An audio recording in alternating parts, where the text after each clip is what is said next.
रूथचे पुस्तक अध्याय 1 6व्या वचनापासून 10व्या वचनापर्यंत आपण सर्व मिळून वाचूया। परमेश्वराने आपल्या लोकांचा समाचार घेऊन त्यांना अन्न दिले आहे असे वर्तमान तिला मोआब देशात कळले तेव्हा त्या देशातून आपल्या दोन्ही सुनांसह परत जाण्यास ती निघाली। ती आपल्या दोन्ही सुनांसह राहत होती। तेथून निघून यहुदा देशास जायला मार्गस्थ झाली। नामी आपल्या सुनांना म्हणाली, तुम्ही दोघी आता आपल्या माहेरी जा। तुम्ही जशी माझ्या मृतांवर व माझ्यावर माया केली तशीच परमेश्वर तुमच्यावर करो आणि तुम्हाला पतिगृह प्राप्त होऊन विसावा मिळो। मग तिने त्यांचे चुंबन घेतले व त्या गळा काढून रडू लागल्या। त्या तिला म्हणू लागल्या, नाही, आम्ही तुमच्याबरोबर तुमच्या लोकांकडे येणार। प्रियांनो, बेथलहेम नावाच्या प्रांतामध्ये दुष्काळ पडला। जेव्हा दुष्काळ पडला तेव्हा अलीमलेक नावाचा एक मनुष्य आपली पत्नी आणि आपल्या दोन्ही मुलांना घेऊन त्या दुष्काळाच्या तडाख्यातून वाचण्यासाठी व उपजीविका चालवायची आहे असा विचार करून मोआब नावाच्या एका पापी देशामध्ये तो निघून गेला। प्रियांनो, दुष्काळ पडण्याचं कारण बायबलमध्ये आहे। मनुष्य जेव्हा देवाच्या विरुद्ध पाप करतो तेव्हा त्यांना शासन करून, त्यांना अधीन करून, त्यांना आपल्या मार्गात पुन्हा आणावं या उद्देशाने परमेश्वर त्यांच्या जीवनामध्ये कित्येकदा दुष्काळ पाठवत होता। शास्त्रेंचं पुस्तक अध्याय 21 25व्या वचनात आपण पाहतो, इस्रायली लोक ज्यांना जसं बरं वाटत होतं तसे ते करी असं लिहिलं आहे। मनमर्जीने जगणारे हे लोक जेव्हा त्यांचं वर्तन पाहून देवाने त्यांना दंड दिला तेव्हा जर हे लोक सुधारले असते तर परमेश्वराने त्यांच्यावरती दया दाखवून त्यांना त्या दुष्काळातून त्याने सोडवलं असतं। पण या कुटुंबाने दुष्काळामध्ये उतावळी केली। त्यांचा उतावळीचा निर्णय कोणता होता तर जेथे देव आहे, जेथे परमेश्वराचे लोक राहत आहेत तेथून निघून मोआब देशात राहायचं आहे हा एक रॉंग डिसिजन त्यांनी घेतला, अयोग्य निर्णय त्यांनी घेतला। अलीमलेक हा जो त्या कुटुंबाचा एक प्रमुख होता, चला मी तुमचा तिकडे सांभाळ करतो असं बोलून तो आपली पत्नी आणि आपल्या दोन्ही मुलांना घेऊन मोआब देशात निघून गेला। संगोपन करेल असं म्हणून तो घेऊन गेला, परंतु त्याच्या जीवनामध्ये देवाची उपस्थिती नव्हती, देवाची शांती नव्हती व शेवटी तो तेथे मृत्यू पावला। त्याचा मृत्यू झाल्यावर तरी कमीत कमी नामीने समज घेतली पाहिजे होती। आपण देवापासून दूर आलो आहोत, जेथे देव नाही अशा स्थानात आपण आलो आहोत, हे आपल्यासाठी चांगलं नाही हे जाणून घेऊन तिने कमीत कमी पुन्हा परत जेथे देव आहे त्या स्थानी यायला पाहिजे होतं, परंतु ती अशा प्रकारे आली नाही। देवाने इशारा देऊन देखील देवाच्या संकेताकडे तिने लक्ष न देता तिने तेथे स्थिर होण्याचा प्रयत्न केला आणि आपल्या दोन्ही मुलांचं लग्न तेथे असणाऱ्या मोआबी स्त्रियांसोबत तिने लावून दिलं। लग्न होऊन 10 वर्ष झाले तरी देखील त्यांना काही मुलबाळ झालं नाही। परमेश्वरापासून दूर झाल्यामुळे ते आपल्या जीवनामध्ये नुकसान, कष्ट, क्लेश आणि समस्या भोगत असताना व ते अनुभवत असताना तरी देखील त्यांनी डोळे उघडले नाही व परिणाम असं झाला, तिचे जे दोन्ही पुत्र होते ते निसंतान असे मृत्यू पावले। आता त्या घरामध्ये केवळ 3च स्त्रिया राहिल्या आणि त्या तिघीही विधवा बनल्या। पुरुषाची साथ नाही असं जीवन, वृक्ष आणि वैरान असं आयुष्य का त्या कुटुंबाला अशा प्रकारे दुर्भाग्याचं असं जीवन जगावं लागलं? याचं प्रमुख कारण होतं त्यांनी घेतलेला तो अयोग्य निर्णय, एक रॉंग डिसिजन। हताश आणि निराश होऊन जेव्हा ते दुःख भोगत होते, घरात कोणी पुरुष नव्हता, त्यांना आधार देणारं कोणीही नव्हतं। कोणत्याही जोडीदाराशिवाय, सहाय्यकाशिवाय, आधाराशिवाय जेव्हा ते दुःख भोगत होते तेव्हा एक आनंदाची बातमी आली व ती बातमी नामीने ऐकली। कोणती होती ती आनंदाची बातमी म्हटलं तर परमेश्वराने आपल्या लोकांची मदत केलेली आहे। जे लोक बेथलहेम व त्याच्या आजूबाजूच्या प्रांतामध्ये राहून आम्ही केलेल्या पापांमुळे परमेश्वर आम्हाला शासन करत आहे, यामुळे त्या देवाच्या हातांनी शिक्षा सहन करणं आमच्यासाठी चांगलं आहे। त्या देवापासून आणि देवाच्या दंडापासून पळण्यापेक्षा भलं त्या देवाच्या उपस्थितीपासून दूर जाण्यापेक्षा आम्ही केलेल्या चुकांबद्दल परमेश्वर जर आम्हाला दंड देत आहे तर त्याचा स्वीकार करून सहन करणंच आमच्यासाठी भलं आहे हा विचार करून जे लोक बेथलहेम मध्येच देवाच्या दयेसाठी आणि त्याच्या कृपेसाठी वाट पाहत होते, परमेश्वर आम्हावर कृपा करेल, परमेश्वर आमच्यावर दया दाखवेल, परमेश्वर देव आम्हाला उत्तर देईल व आम्हाला चांगले दिवस दाखवील. आमच्या अश्रूंना, आमच्या कष्टांना, आमच्या भुकेला आणि आमच्या आर्थिक अडचणींना दूर करील. आम्हाला चांगले दिवस येतील. तो दिवस जोपर्यंत येत नाही तोपर्यंत देवाला सोडून न देता देवावरच अवलंबून राहू हा विचार करून ज्यांनी त्याच बेथलहेम शहरामध्ये परमेश्वराला शरण राहून तेथेच थांबले होते, परमेश्वराने त्यांची आठवण केली. बायबलमध्ये सुंदर वचन आहे. 6वे वचन मी वाचत आहे. देवाने आपल्या लोकांची, कोणाची? ज्यांनी देवाचा आश्रय घेतला, जे परमेश्वरावरती निर्भर राहिले, ज्यांनी परमेश्वराच्या दयेची प्रतीक्षा केली, त्या लोकांची परमेश्वराने मदत केली. त्यांना अन्न पाहिजे होतं. दुष्काळात पडलेल्या लोकांना अन्नाची गरज होती. जी त्यांची गरज होती, जे त्यांच्यासाठी अतिशय गरजेचं होतं, ते त्यांना देण्याकरिता परमेश्वराने त्यांचा समाचार घेतला आहे. हे जे सत्य आहे, ही जी बातमी आहे, मोआब देशामध्ये राहणाऱ्या नामीकडे जाऊन पोहोचली. प्रियांनो, यातून सुरुवातीचे 2 विषय मी तुम्हाला सांगणार आहे आणि जर जमेल तर त्यानंतरचे 2 विषय देखील तुम्हाला सांगणार आहे. पहिलं आहे प्रचार करण्यात आलेलं सत्य आणि दुसरं प्रचार करण्यात आलेलं स्थान. पहिलं आहे प्रचार करण्यात आलेलं सत्य. एका सत्याचा प्रचार करण्यात आला. ते सत्य कोणतं होतं सांगायचं तर, दुष्काळामध्ये अडकलेल्या लोकांची त्यांच्यावरती प्रेम करणाऱ्या देवाने मदत केली. कष्टांमध्ये व अश्रूंमध्ये बुडून गेलेल्या त्याच्या लोकांची ज्या देवाने त्यांची निर्मिती केली होती त्यांची मदत केली. हे सत्य. भयंकर अशा भुकेने व्याकुळ झालेल्या यहुदा प्रांतातील लोकांची देवाने मदत केली. देवाने त्यांची काळजी घेतली. देवाने त्यांच्यावर कृपा दाखवली. परमेश्वराने त्यांचा समाचार घेऊन त्यांना अन्न पुरवलं. हे ते सत्य होतं. या सत्याविषयी कोणीतरी स्वतःजवळ न ठेवता ते त्यांनी सांगितलं. त्यांना मिळालेल्या आशीर्वादांबद्दल, त्यांना मिळालेल्या आनंदाविषयी व त्यांच्यावर झालेल्या परमेश्वराच्या कृपेविषयी ते लपून न ठेवता कोणीतरी त्याविषयी प्रचार केला.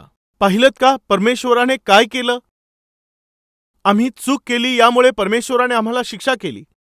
आम्ही मनमर्जीने जगू लागल्यामुळे परमेश्वर देवाने आमच्यावरती दुष्काळ पाठवला.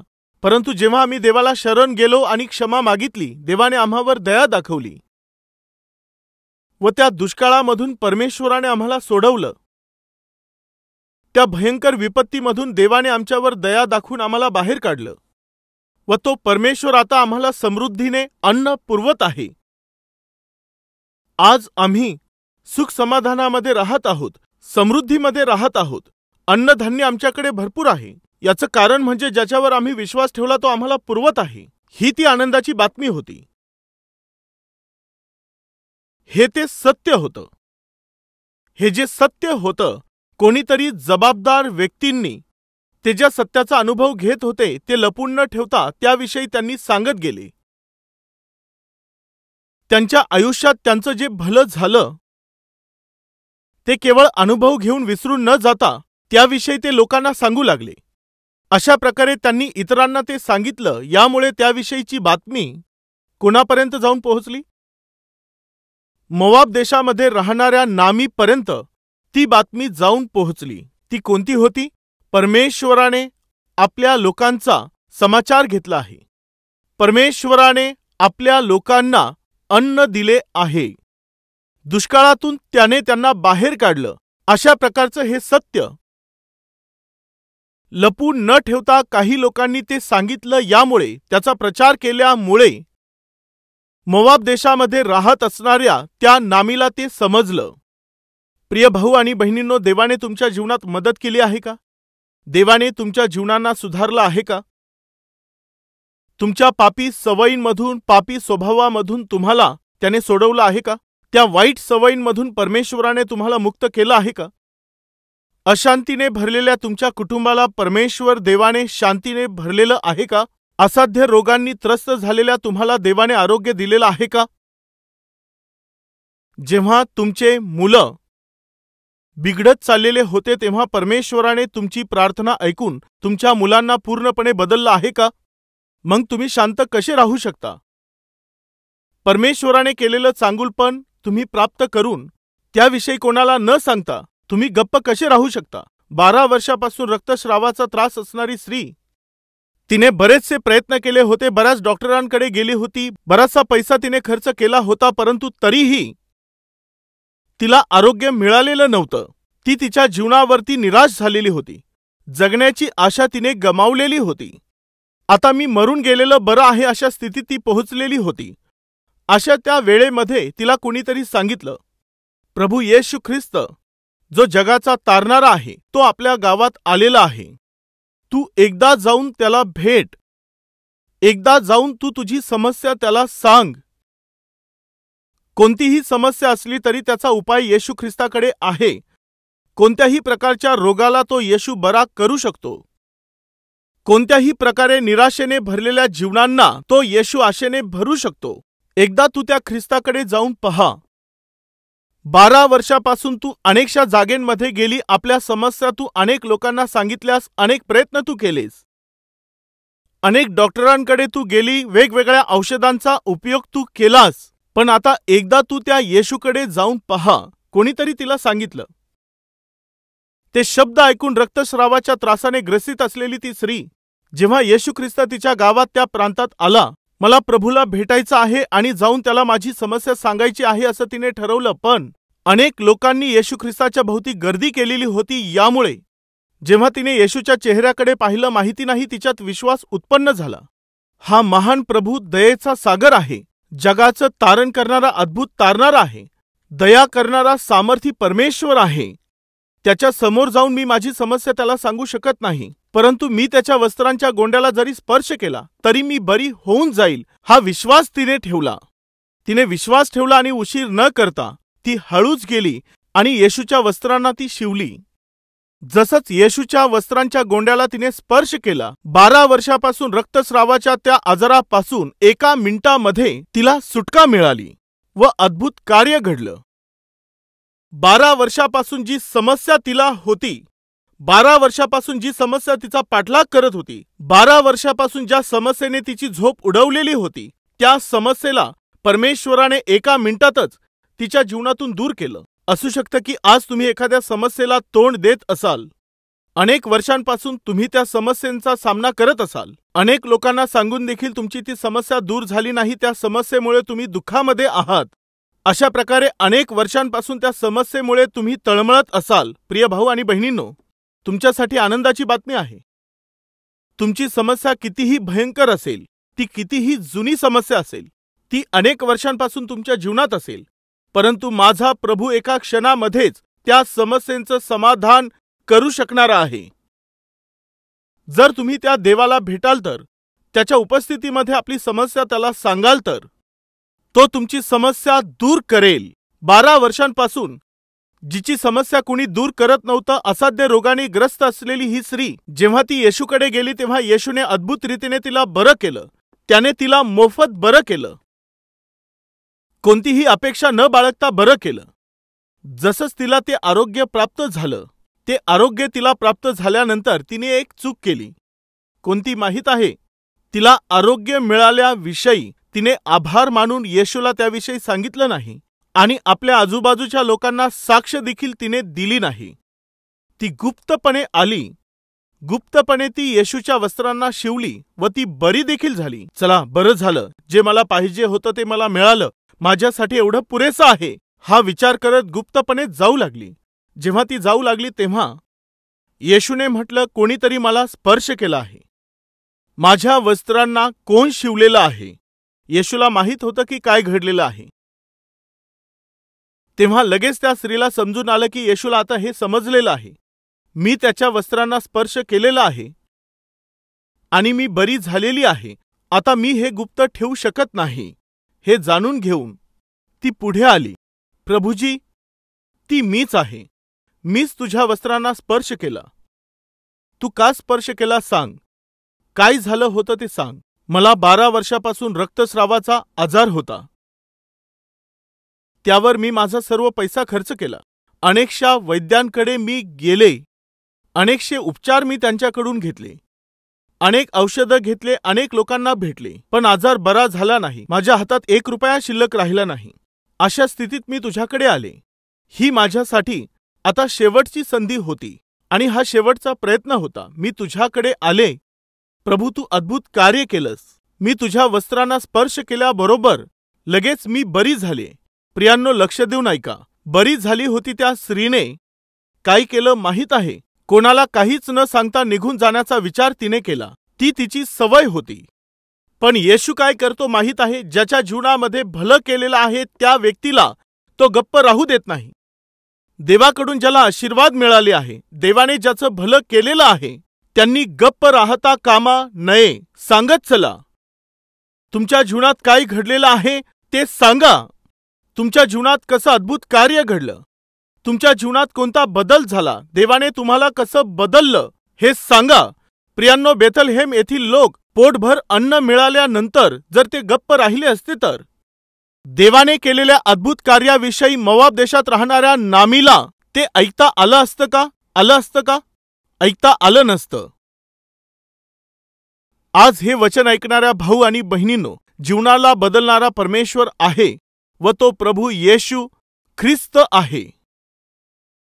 पापाच्या बंधनामध्ये अडकलेल्या लोकांना सोडवणारा परमेश्वर आहे आणि तो प्रभू येशू ख्रिस्त आहे. ज्या घरांचा नाश होत आहे त्यांना पुन्हा उभारणारा परमेश्वर आहे व तो प्रभू येशू ख्रिस्त आहे. शांती, आनंद आणि सुखाशिवाय मरणाचा अनुभव घेणाऱ्या लोकांच्या जीवनामध्ये शांती देणारा परमेश्वर आहे. तो प्रभू येशू ख्रिस्त आहे.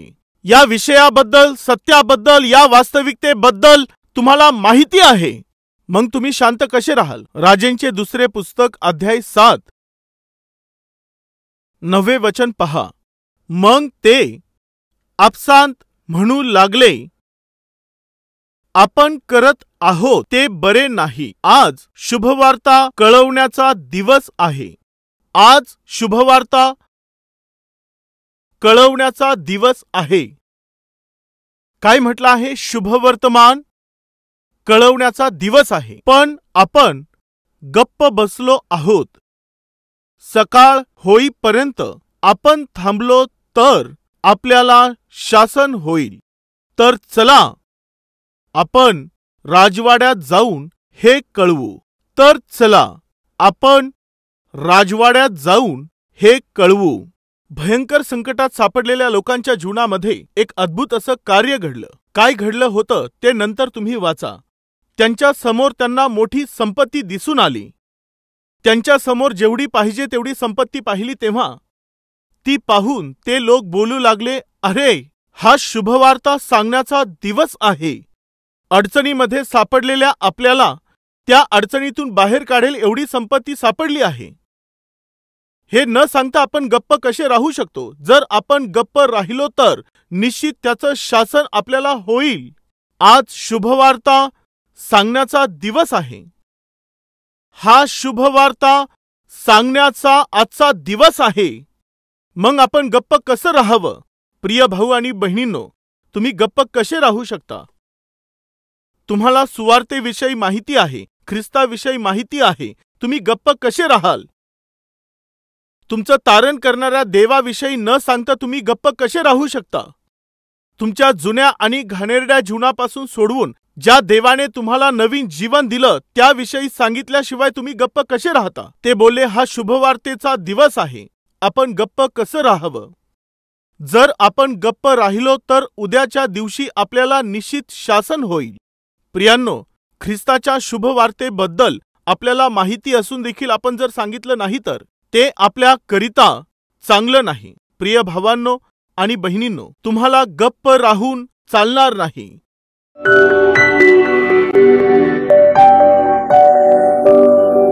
पवित्र परमेश्वर बापा, सरळ व स्पष्टपणे आम्हाशी बोललास त्याकरिता तुझे आभार मानतो. तुझ्याविषयीचं सत्य आम्ही गुप्त ठेवता कामा नये. ते आम्ही दररोज प्रचार करत राहिलं पाहिजे. विधर्मी लोकांमध्ये जाऊन तुझ्याविषयीची शुभवार्ता आणि तुझी सुवार्ता आम्हाला तेथे जाऊन गाजवायची आहे. ही एक मंडळी म्हणून आम्हाला दिलेली जबाबदारी आहे, तसंच वैयक्तिकरित्या आमची ती एक जबाबदारी आहे. हे सत्य आणि ही वास्तविकता स्वीकारून जगण्यासाठी तू सहाय्य कर. आजचा संदेश जे लोक ऐकत आहेत व ज्यांना तुझी प्रीती प्राप्त झाली आहे ती प्रीती व्यक्त करण्यास त्यांचं सहाय्य कर. ज्यांनी तुझ्या कृपेची रुची घेतली आहे त्याविषयी इतरांना सांगण्यासाठी सहाय्य कर. येशूच्या नावाने प्रार्थना मागतो बापा, आमेन. आमचा पत्ता Calvary, post box number 30, Kukatpally, Hyderabad 72.